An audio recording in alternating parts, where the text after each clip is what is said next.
Hey there, my name is Jackson Haime, or as some of you know me, Written Insanity, and welcome to Prompted, the official podcast for the writing prompts section of Reddit.com, where you are prompted to write stories, and here we showcase the best of them, all with the goal of helping each other become better writers.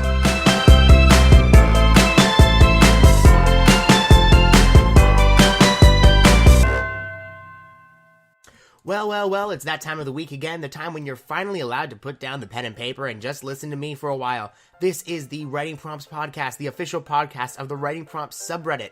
This is a big week for us over on r/Writing Prompts, seeing as we just hit 6 million people on the subreddit. 6 million! That's over the metropolitan population of Toronto. And now everybody knows that I'm Canadian. Hey everyone, my name is Jackson Haime, and this is the Writing Prompts Podcast, the only podcast that I'm host, and I'm pretty sure the only one that reads your stories from r/Writing Prompts. This week, we are doing some digging to find stories you missed from some of the top prompts of all time on the subreddit. A lot of the time, the top post of a prompt has thousands of more upvotes than the one before it. This comes from people from r/all coming over to read the top response, and this is fine. But this week, we are finding the ones that you missed and featuring them. Make sure to stick around until after the podcast for this week's prompt, as well as information on the new 6 million subscriber contest on r/Writing Prompts. We have shorter stories this week, which means that more stories can be read, which means I am going to need some water. Without further ado, let's get right into it with the first story.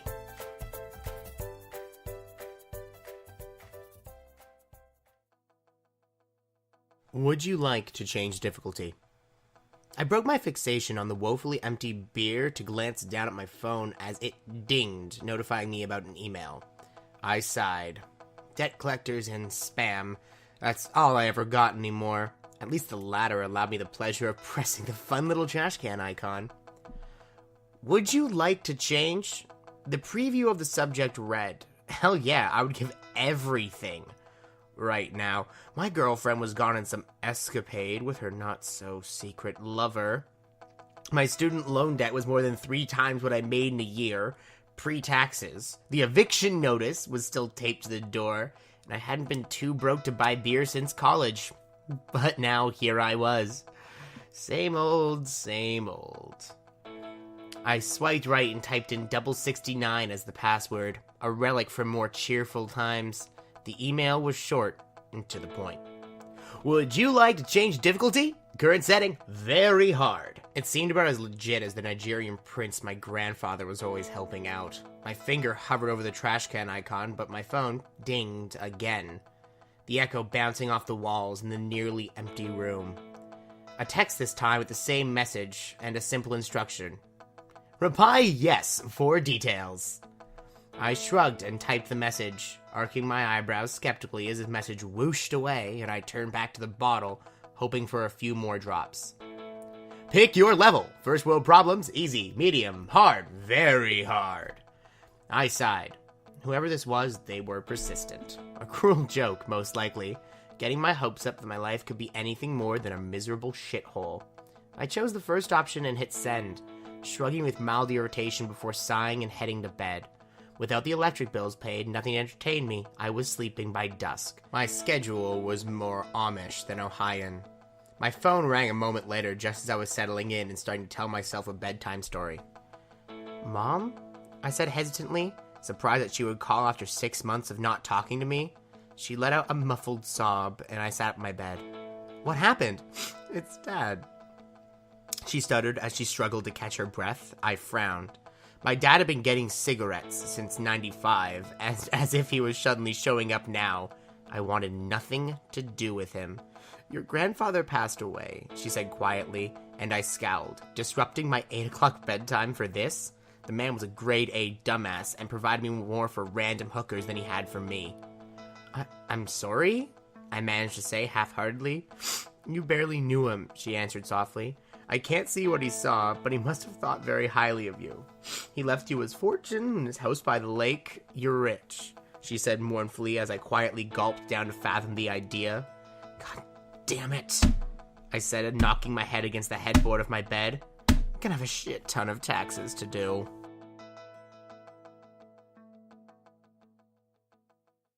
Alright everyone, that was our first story. You just got fired. You're pretty sure your girlfriend is cheating on you. You're $75K in student loans debt.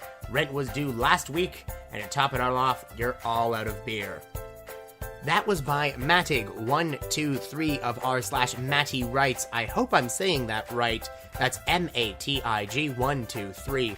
Now, to any children who've been listening to this podcast so far, I'm not going to warn you about swearing, and that goes for the parents who probably want me to warn about swearing. The reason is we don't really see it before we check, and honestly, if you made it through the woman fucking horror line from last week, I think you're fine. So, without further ado, we're going to jump right into story number 2. Like I said, this week we're trying to keep as many going as we can to feature, so we're going to be doing 6 this week if I can get my stuff together. Alright, here we go.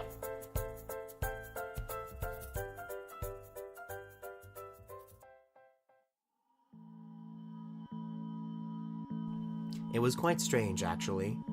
The first number popped into view when I was about 12 years old. It was a big solid 4 that looked like something straight out of the Times New Roman font. That 4, I remember, hovered over a big scruffy man with a tattoo of a stripper on his left arm. I didn't think much of it at the time. I was 12. I thought these numbers were just part of growing up. The next day at school, I saw numbers everywhere. Everyone had a number above their head. Miss Ball had a 1. The girl sitting by herself at recess had a 1. My best friend had a 0. Even my dog had a 1 above his little head. It was quite stupid, actually. At one point, I started bragging to my friends about how I became a man at the tender age of 12. When I told them how I saw numbers above people's heads, they simply looked at me and probably wondered why they were friends with me in the first place. For the next 5 years, I continued seeing numbers. The highest I've ever seen was a faint 6 that danced upon old Hitler's head in an honors history course. Throughout this time, I didn't really think much of these numbers. Truthfully, I didn't even know what they meant. This was, of course, until I turned on the television and saw the same man with the 4 on the headlines of the BBC News. It was only after I found out this man, the man with the 4 I saw 5 years ago, the same man who had violently murdered 14 people out of the blue, the same man who was getting a lethal injection, did I realize for the first time what the numbers truly meant. From that day forward, the numbers began to mean something. I paid close attention to them for the next few years, and here's what I found out.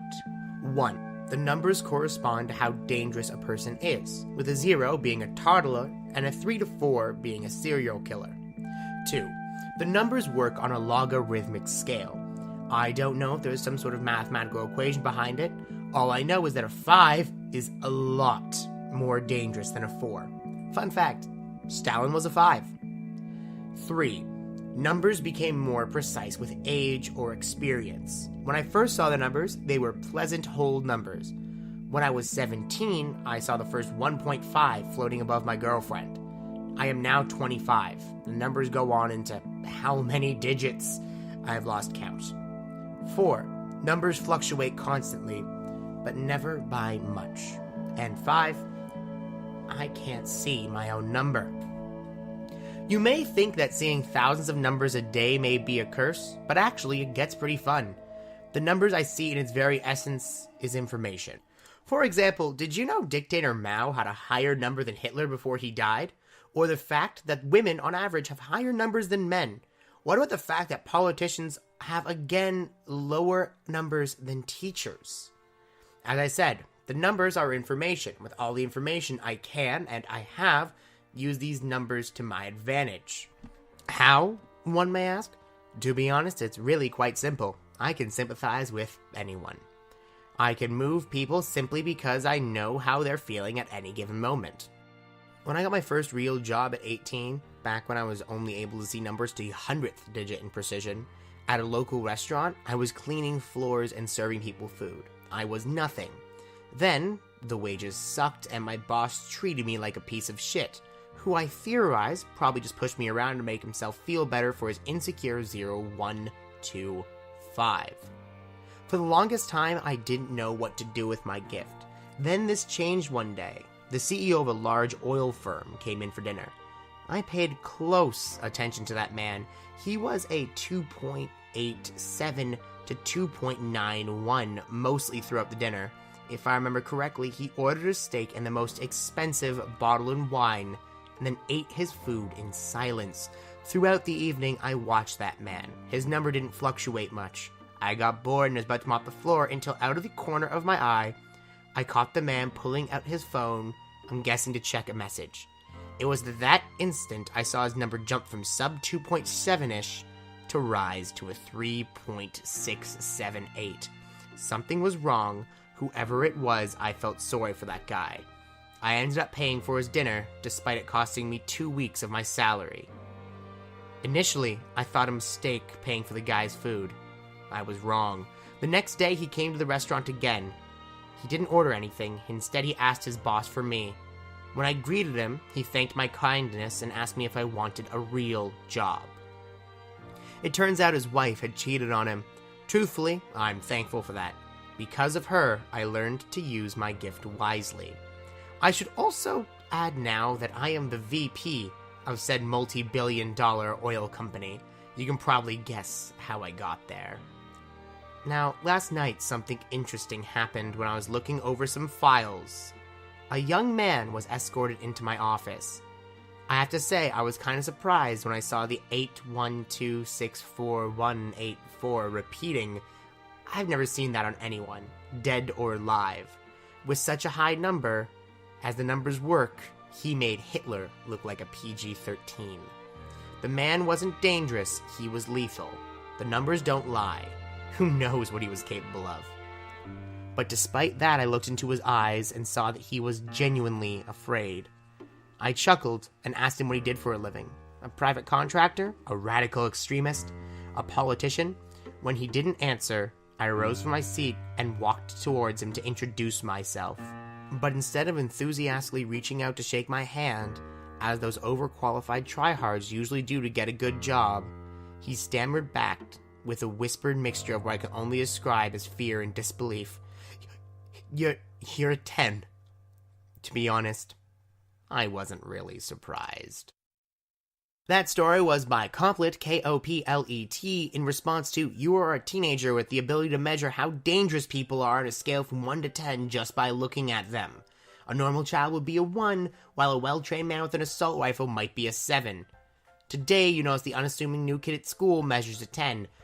Now, this story was a perfect example of why we usually recommend to take the last sentence or even last 2 sentences of a prompt off. Koplet took the first sentence of the prompt, "You are a teenager with the ability to measure how dangerous people are from a scale of 1 to 10, and ran with it. Another good point that I just find kind of funny is this is the first time we've ever featured a numbers over the head story on the podcast. Now, the numbers over the head stories aren't actually that common, but when they show up, they tend to show up en masse, with a bunch of prompts showing up at the same time with the "you can see numbers over the head," and as such, they've become kind of a legendary thing in r/writing prompts that are taken as an example beside time traveling and Hitler as subjects that get talked about too much. Personally, I think we could see more, but I'm not going to say that in the open to anyone except for you, my wonderful listeners on the podcast, because I'm pretty sure everybody else would get mad at me. Without further ado, let's move on to story 3 and stop wasting time. This is story number 3.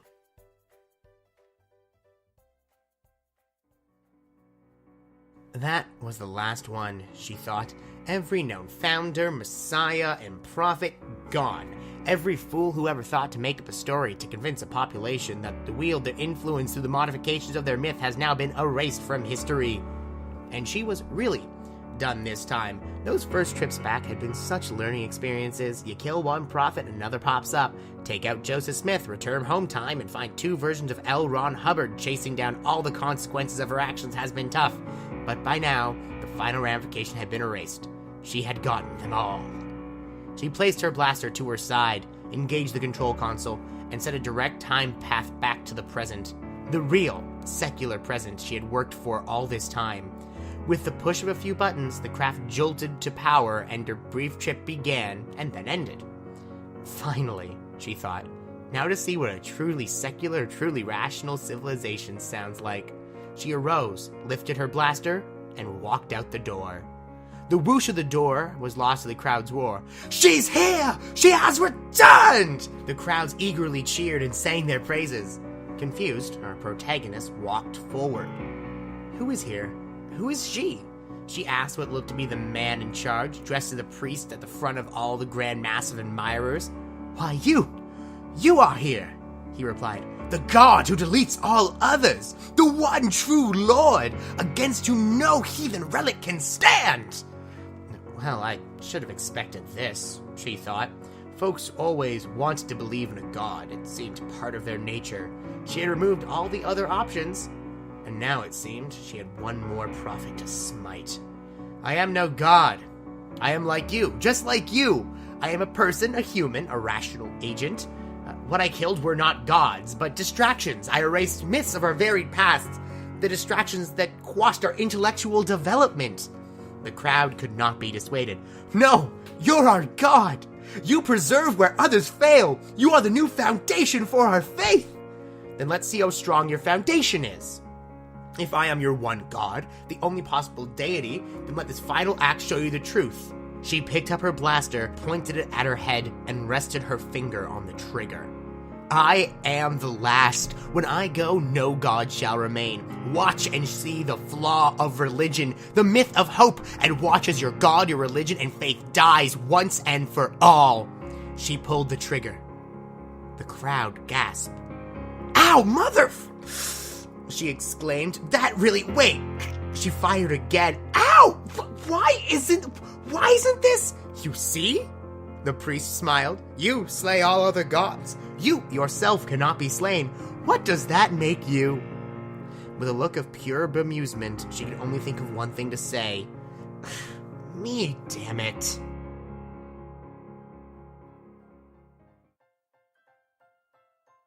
That story was by Quid, FACISQUID, FACIS_. To the prompt, in an attempt to convince people society would have been better if humanity never found religion, a time traveler kills anyone who begins to develop a form of faith. He goes back to the present and finds that people now universally worship a god who travels through time and smites heathens. Personally, I found this story hilarious. I love this version of it, if only for that last line, which made this the second story we ended on a swear word today. Everyone on Writing Prompt seems to have a pretty dirty mind when it comes to those, or at least doesn't really think about them. I'm fine with it, neither do I. That being said, I try to avoid swearing too much on the podcast when I don't need to, seeing as the stories make me say all the swear words. Now, without further ado, I'm going to jump into story number 4. Now, I may have lied there. Before we get into this one, I need to be honest with what I'm reading here. This story isn't from one of the top prompts of Writing Prompts in all time. In fact, it only got 128 upvotes. The top story, by our wonderful Luna Lovewell, had 158 votes, and actually was higher ranked than the prompt itself. That being said, the story I'm about to read, by Spacetime Inspector, is one of my favorite stories that has ever come out of Writing Prompts, so I'm slipping it in here because I can. So, without further ado, my vote for what was best of last year, by Spacetime Inspector.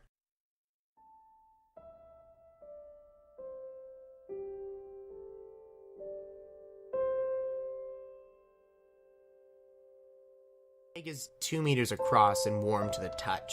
I press my hand against it, feeling the implacable jet black hardness of the shell. It's made out of carbon nanofibers or something like that. Same stuff as the elevator. It's actually paper thin and flexible as cloth once they hatch.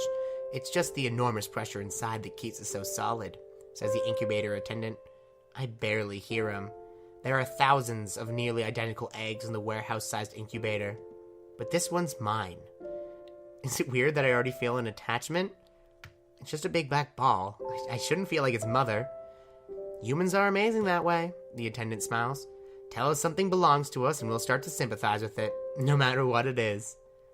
It's hard to pull my hand away. Quite literally. The egg's got a core of neutronium with the mass of a mountain buried in its heart. The gravity it generates is weak but perceptible, like the centrifugal force from a playground carousel spinning slowly. I gaze longingly at the egg for a while longer. to begin the 3-day elevator crawl back to the surface. I may be a captain, but for now, my ship isn't leaving geosynchronous orbit. It has to be born first.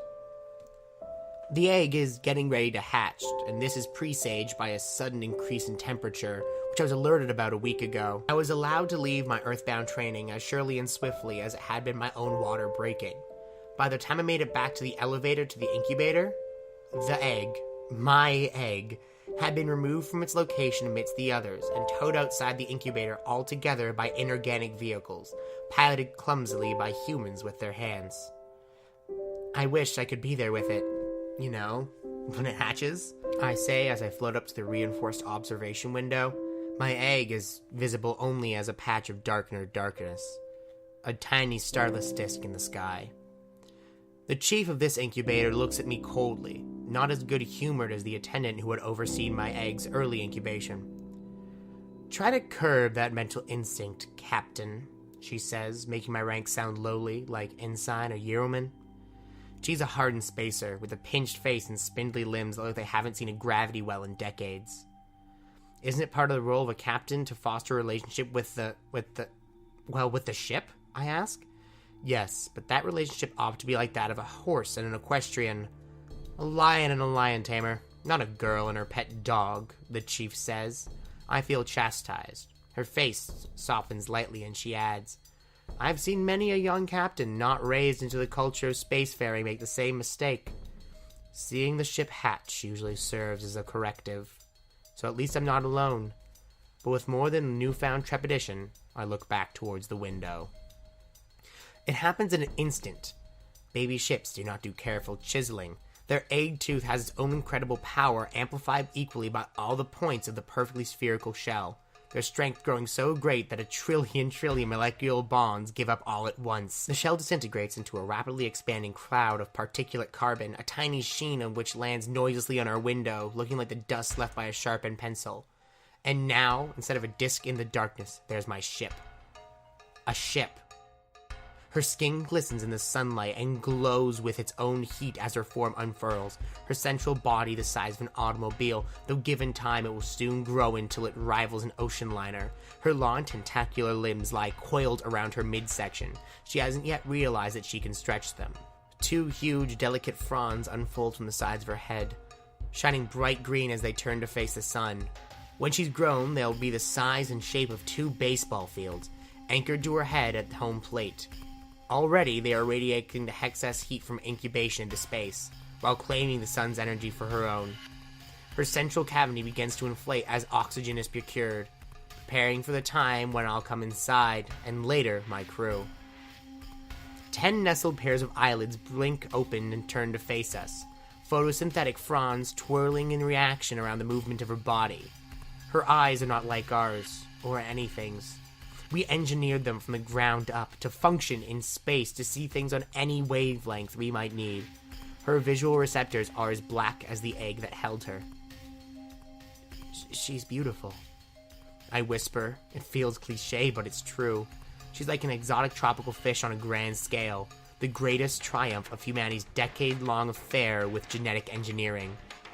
"Wait for her to take her first breath," says the chief. Her what?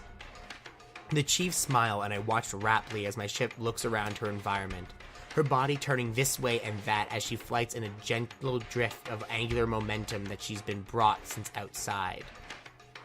Her eyes open wider and wider as her tentacles begin to extend, trying to grab something that isn't there. My heart rate begins to increase. She's clearly struggling.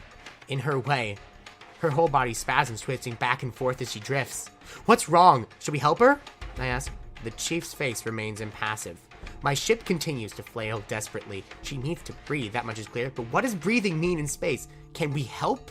I begin again, pleading. My ship sounds struggle almost too hard to watch. Can you bring her inside? How does she breathe in space? The captain whispers, "If you're done reading instead of sentimizing, you know." She gestures out to the window. "She doesn't breathe in space, Captain. She breathes space." As I watch, 2 dark frills suddenly pop up along her ventral side, and her alarm seems to decrease. The neutronium that had made the egg so heavy is now laced through these organs. I am familiar with their shipboard function. Their extreme weight provides Mars-like gravity in their central cavity, but I had never been told to study, their function for the ship's biology. They teach us captains how to fly them. Understanding how they work is left to the bioengineers. But now I can't help but get a crash course as my ship sends ripples down her trin neutronium frills, each one weighing millions of tons. Her eyes widen in surprise. Even as she calms down, I feel a sickly sensation in my stomach beyond the normal flutters of weightness. The world seems wrong, off balance. The world in front of me begins to stretch towards infinity like two parallel mirrors, and the images of distant stars bend around the ship's form, speckling her with pinpricks of light that seem to pierce my eyes and go out the back of my skull. I hear the rest of the incubators shriek and groan. It seems strangely resonant with each other. I turn sharply to the left to avoid the kaleidoscope in front of me, and am surprised and disoriented to see the own back of my head, like an afterimage. I turn around again and see the side of my face. The silence is too loud, all of space turning inside out. Saturn flashes beneath me as I close my eyes and try to shut it out. Shut it all out! And then, "It's over now," says the chief. She's nudging my shoulder. I open my eyes and the world is almost back to normal. I only feel a bit like I'm going to faint. I look cautiously to see my ship. No, not mine. Not yet. I see the ship, swimming happily through space, neutronium frills rippling serenely as her tentacles begin to tap playfully on the vehicles that dragged her egg out. They are now returning to escort her to a nursery. The ships are beautiful, yes, the captain says, seemingly unaffected by the whole ordeal, but they are also awesome, in the oldest sense of the word. You'd better get used to those sensations. You'll feel them every time you go to warp. And with that, she kicked off the bulkhead to attend to her other duties, satisfied that the newest hatchling was a healthy one, though whether she felt the same way about me, I wasn't sure. Shaken, I turned back to the window to watch the brilliant green diamonds dwindle into the distance. I've been instructed to stay in this elevator's complex of stations while the newborn was given a medical exam, and we would start testing the neural links. Somehow, it wasn't an appealing prospect as it had once been. I'd been picturing the ship all wrong. It wasn't as friendly as a space whale or a big dumb dog. It was a baby god. Any more than a bacterium inside my stomach can understand me, and yet I'm responsible for raising it. As long as I watch, the sensation I'd acquired during my first breath won't leave me. The sensation that only the ship is truly standing still, and the rest of the universe, myself included, have just been set adrift around it.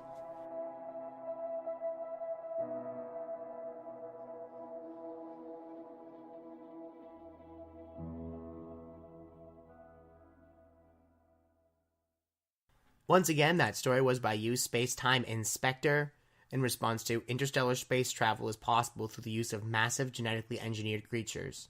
You have just been given an egg. You are now a captain. I already spoke about this one before, so without further ado, let's jump to story number 5. For this story, I am going to read the writing prompt first because it doesn't make a lot of sense without it. At the age of 18, you are permitted to redistribute your 20 skill points around into whatever skills you want permanently. You decide to put everything into luck and leave the rest at 0 skill points.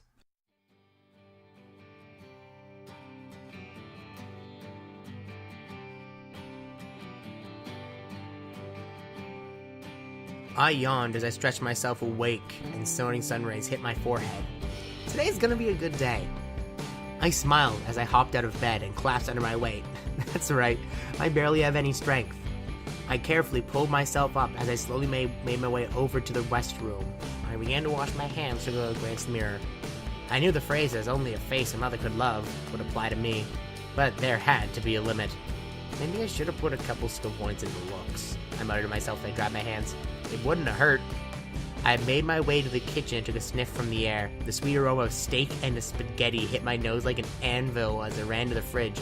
Inside, a juicy steak and a bowl of spaghetti sat in front of me.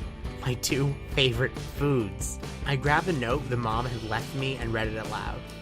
"The grocers gave us free steaks and pasta yesterday. Thought you'd enjoy it. Lucky you." "Aw, hell yeah," I muttered as I sat down the food on the table. I'm fucking hungry. I went up to the cabinets and began to look for... What was I looking for? Spoons? No. Knives? Yes. Bowl, plate, sugar. It took me several seconds to realize what I needed. Oh God, I'm pretty dumb. I finished my meal and I looked at the clock. It was a Saturday and the timer at 10:15 a.m. Luckily for me, it was a digital clock. And I grabbed a light sweater and ran outside. Watering the hedges was the exact reason I tossed my points into luck. Samantha Hems. A hot, young, single mom. She was only 23, but her bodacious curves echoed through my head every evening as her womanly charm seemed to exceed that of any model I'd seen. Her silky blonde hair waved through the air as her pale skin shone in the morning sunlight. She was wearing a dress that seemed one size too small to fit her as I felt my body grow warm. "Hey, Chris," she called out. "How are you?" "This is my time to try to prove my luck." I slowly walked up to her and gulped. The only thing that stood between us was a foot of hedges. "Chris? Miss Hems?" I slowly began as I looked her in the eye. "I'm not gonna beat around the bush. I'm in love with you. And I want to. I blushed as I looked down. What the fuck was wrong with me? What was the word? Samantha looked awkwardly at me. "Chris Park?" she whispered. "Did you want to have sex with me?" "Yes," I blurted out mindlessly. "That was it." I instantly fell silent upon realizing my desperation was out of control. Fuck, I should have put some points into charisma. I felt a sharp pain as Samantha grabbed my shirt collar and dragged me towards her, her face less than an inch from mine. I smelled a soft perfume coming off of her. God, she smells so nice. "Chris," she muttered, "you're the ugliest piece of shit I've ever seen." I frowned, but her face went right up to mine as her tongue began to explore my mouth. I was shocked as our saliva began to exchange. Through what seemed like an eternity, her tongue legged mine through a tangle of lust. A drip of saliva fell on my chin as my eyes widened as shocked. "What?" I gasped for breath as she let it go. "And I love ugly pieces of shit." She grinned at me as she pushed me away. "Give me 5 minutes and come through the back."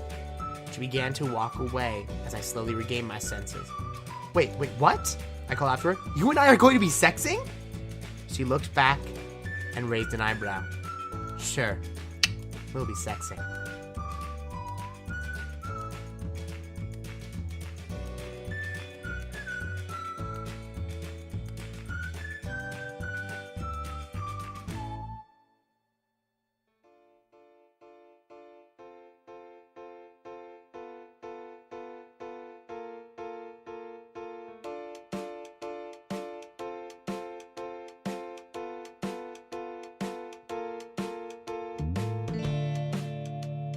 Well then, that might be the greatest story that I've ever read. Everything I've said about the other story is completely moot. It didn't have the line, "Sure, we'll be sexing" in it. It took me a while to get through that one, kept having to do it with a straight face. Fantastic job, avukamu. That line was amazing. I don't think we need to do this podcast anymore. Say, Finny?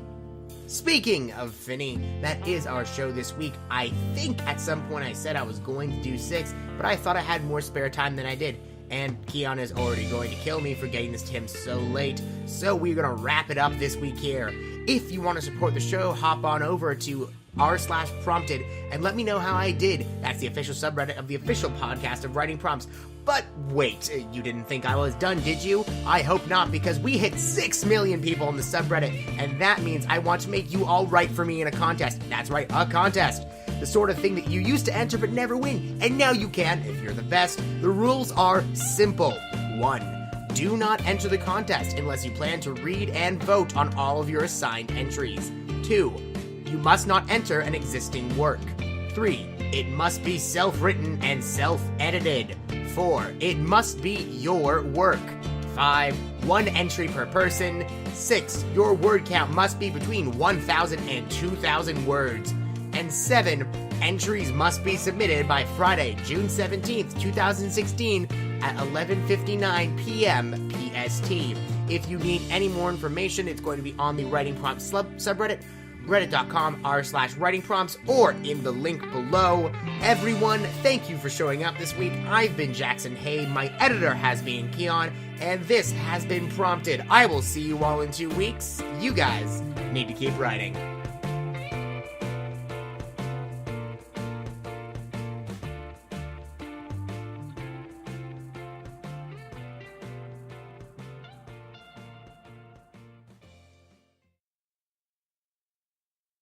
My schedule, more almonds. Oh my god. I hadn't read that line yet.